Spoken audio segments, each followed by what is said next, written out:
نحمده ونصلي على رسوله الكريم اما بعد فاعوذ بالله من الشيطان الرجيم بسم الله الرحمن الرحيم رب اشرح لي صدري ويسر لي امري واحلل عقدة من لساني يفقهوا قولي ولله على الناس حج البيت من استطاع اليه سبيلا ومن كفر فَإِنَّ اللَّهَ غَنِيٌّ عَنِ الْعَالَمِينَ، اور اللہ کے لیے ہے لوگوں کے ذمے حج بیت اللہ کا جو بھی اس راستے کی استطاعت رکھتا ہو، اور جو کفر کرے تو یقیناً اللہ بے نیاز ہے تمام جہان والوں سے۔ سورۃ آل عمران کی اس آیت میں لوگوں کو حج کا حکم دیا جا رہا ہے۔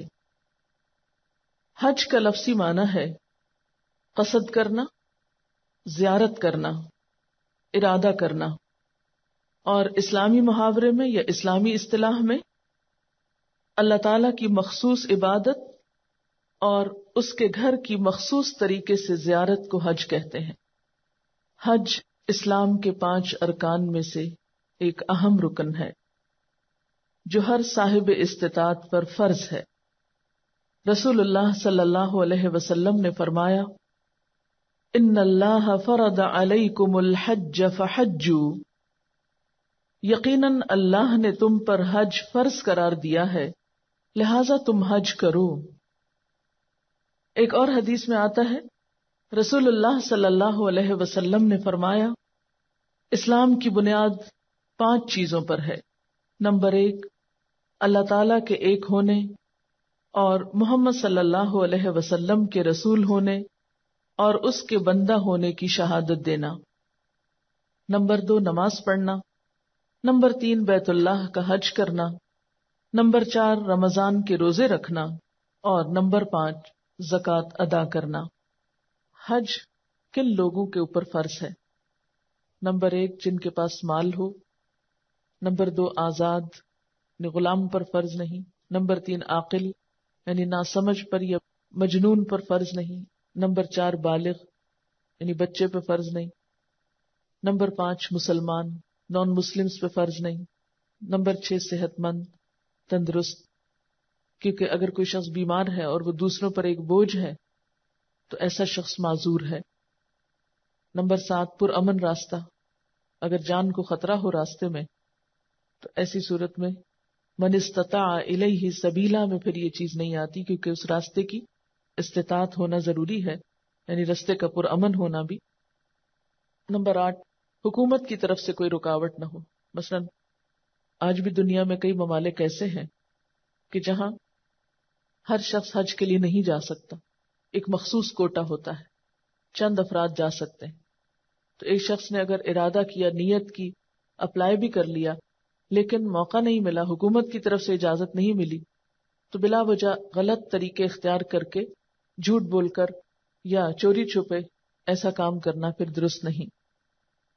پھر اسی طرح عورت کے لیے یہ ہے کہ وہ حالت عدت میں نہ ہو، یعنی مثلا شوہر فوت ہو گیا، اگر کسی نے حج کا ارادہ کیا لیکن اسی دوران شوہر فوت ہو گیا تو وہ اب عدت کے دوران حج نہیں کرے گی، عدت کی تکمیل کے بعد حج ہوگا۔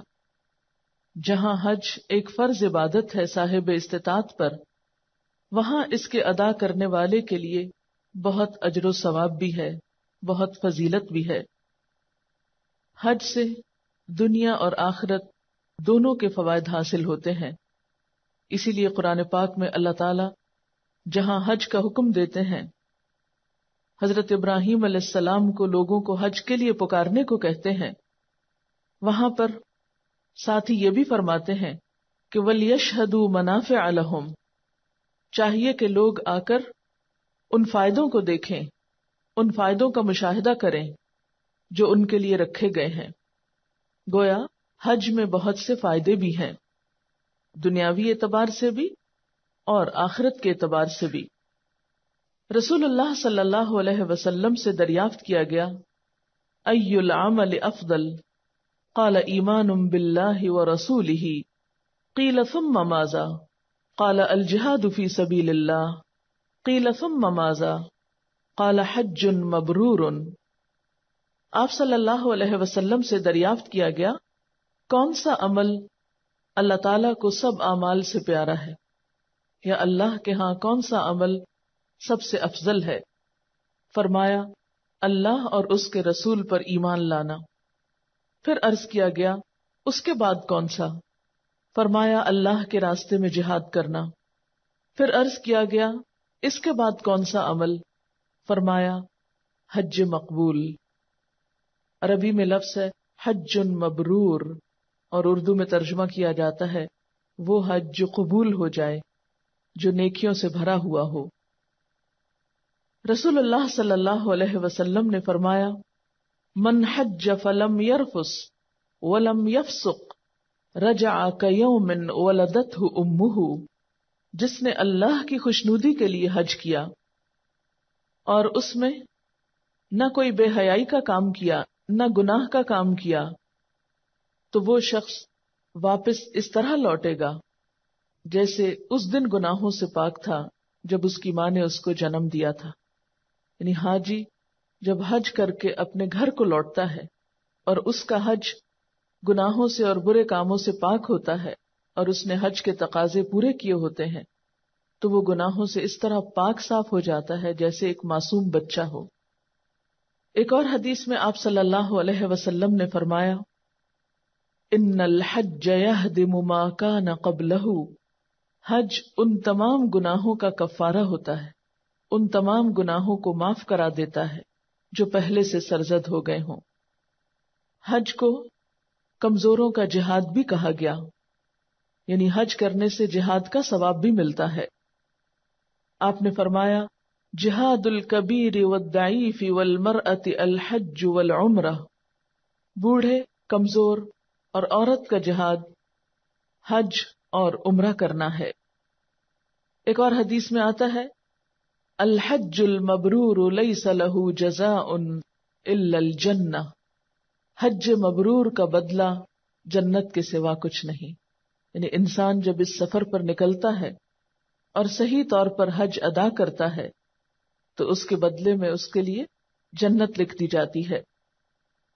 رسول اللہ صلی اللہ علیہ وسلم نے یہ بھی فرمایا کہ حج اور عمرہ دونوں کو ملاؤ، کیونکہ یہ دونوں محتاجی اور گناہوں کو ایسا دور کر دیتے ہیں جس طرح بھٹی لوہے، چاندی اور سونے کے میل کو دور کرتی ہے، اور مقبول حج کا بدلہ جنت کے سوا اور کچھ نہیں. تو گویا دنیاوی اعتبار سے حج اور عمرہ انسان کی غربت اور افلاس، تنگ دستی کو دور کرنے کا ذریعہ ہے. یعنی انسان وہاں جاتا ہے، اللہ تعالیٰ کی عبادت کرتا ہے، دعائیں مانگتا ہے، تو اس سے انسان کی دنیا کی مشکلات بھی آسان ہوتی ہیں. لیکن یہ یاد رکھیے کہ وہاں کی دعاؤں میں صرف دنیا نہیں مانگنی، آخرت بھی مانگنی ہے، کیونکہ اللہ سبحانہ وتعالیٰ فرماتے ہیں وَمِنَ النَّاسِ مَن يَقُولُ رَبَّنَا آتِنَا فِي الدُّنْيَا حَسَنَةً وَمَا لَهُ فِي الْآخِرَةِ مِنْ خَلَاقٍ. لوگوں میں سے بعض ایسے ہیں جو کہتے ہیں، یعنی حج پر جا کر کہتے ہیں، کیونکہ یہ آیت حج کے کانٹیکسٹ میں ہی نازل ہوئی کہ اے ہمارے رب ہمیں دنیا میں بھلائی عطا کر، یعنی صرف دنیا مانگتے ہیں. تو ایسے لوگوں کے لیے وَمَا لَهُ فِي الْآخِرَةِ مِنْ خَلَاقٍ، ان کا آخرت میں کوئی حصہ نہیں ہوتا. وَمِنْهُمْ مَنْ يَقُولُ رَبَّنَا آتِنَا فِي الدُّنْيَا حَسَنَةً وَفِي الْآخِرَةِ حَسَنَةً وَقِنَا عَذَابَ النَّارِ. کہ اے ہمارے رب ہمیں دنیا میں بھی بھلائی عطا کر اور آخرت میں بھی بھلائی عطا کر اور ہمیں آگ کے عذاب سے بچا. تو ایسے لوگوں کے لیے پھر کیا ہوگا؟ دنیا اور آخرت دونوں کا فائدہ، دونوں کا ثواب. حج کے راستے میں انسان جو کچھ خرچ کرتا ہے اس کا الگ طور پر ثواب ملتا ہے. یعنی حج بذات خود ایک عبادت ہے، لیکن اس راستے میں انسان جو بھی محنت مشقت اٹھاتا ہے، جو بھی مال خرچ کرتا ہے، اس کا مزید ثواب ملتا ہے.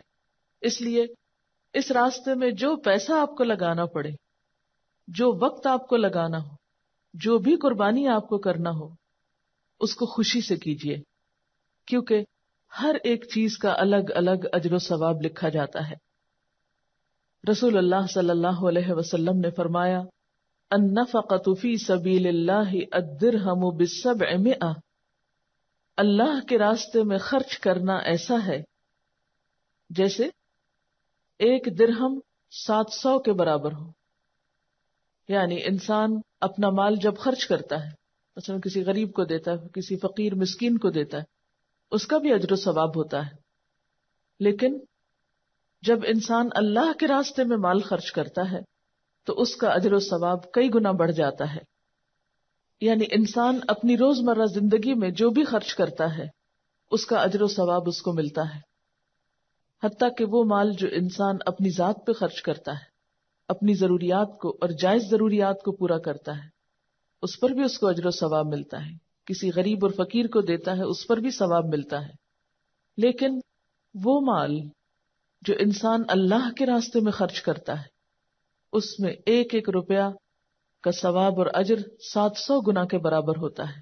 جیسا کہ قرآن پاک میں بھی آتا ہے، مثل الذین ينفقون اموالهم فی سبیل اللہ کمثل حبۃ انبتت 7 سنابل فی کل سنبلۃ 100 حبہ واللہ یضاعف لمن یشاء، کہ ان لوگوں کی مثال جو اللہ کے راستے میں اپنا مال خرچ کرتے ہیں.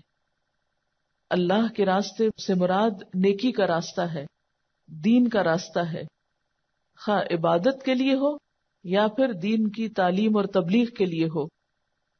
تو اس کا اجر و ثواب، اس کی مثال ایسے ہے جیسے ایک دانہ کہ اسے اگر اگایا جائے تو اس سے 7 بالیاں نکلے، ہر بالی میں پھر 100 دانے ہوں، اور اس طرح اللہ تعالیٰ جس کے لیے چاہتا ہے کئی گنا بڑھا دیتا ہے. تو گویا آپ زاد راہ کے طور پر جو کچھ بھی مال خرچ کریں گے، خواہ اس سے ٹکٹ خریدیں یا اس سے وہاں کی رہائش کا کرایہ دیں یا پھر کھانے پینے میں خرچ کریں، کوئی پیسہ بھی جو اس راستے میں خرچ ہوگا اس میں سے ایک ایک روپیہ، ایک ایک ریال 700 کے برابر اجر و ثواب پائے گا. شرط یہ کہ وہ جائز اور حلال جگہ پر خرچ ہو اور اچھی نیت کے ساتھ خرچ ہو، دل کی خوشی کے ساتھ خرچ ہو، اور اس کو خرچ کرنے کے بعد انسان اپنے دل میں کوئی افسوس اور دکھ نہ لائے اور ایسی حسرتیں نہ لائے کہ اس سے تو میں اتنے پیسے میرے حج پہ لگ گئے، اس سے تو میں ایک گاڑی خرید سکتا تھا یا فلاں پلاٹ خرید لیتا یا فلاں اور فلاں کام کر لیتا. ایسی کوئی سوچ دل میں نہیں آنی چاہیے. یعنی دل کی خوشی سے، محبت سے اور اجر اور ثواب پانے کے لیے مال خرچ کرنا چاہیے.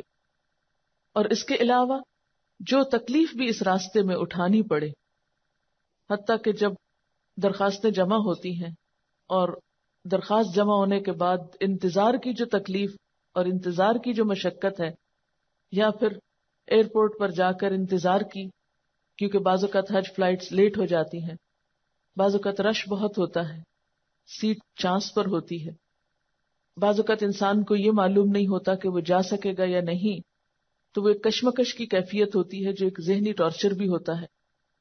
پھر اسی طرح سفر کی طوالت، پھر سفر میں پیش آنے والے کوئی بھی ناخوشگوار واقعات، کسی بھی انسان کا ناخوشگوار رویہ یا کسی بھی شخص کی طرف سے، مثلاً وہ حج کا عملہ ہو سکتا ہے یا ایئرپورٹ کا عملہ ہو سکتا ہے، یا پھر آگے راستے میں طرح طرح کی ناخوشگوار باتیں ہو سکتی ہیں جو ہماری مرضی، روٹین، خواہشات کے خلاف ہوں.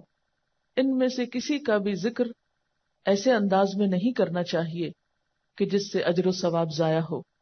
ان سب چیزوں کو بھی خوشی خوشی برداشت کرنا چاہیے. اور جہاں بھی پریشانی ہو تو بجائے اس کے کہ کوئی واویلا کیا جائے یا کسی قسم کی شکایت کی جائے یا بہت زیادہ پریشانی کا اظہار کیا جائے، فوراً یہ سوچا جائے کہ اللہ کا شکر ہے جس نے مجھے اس راستے کے لیے چنا.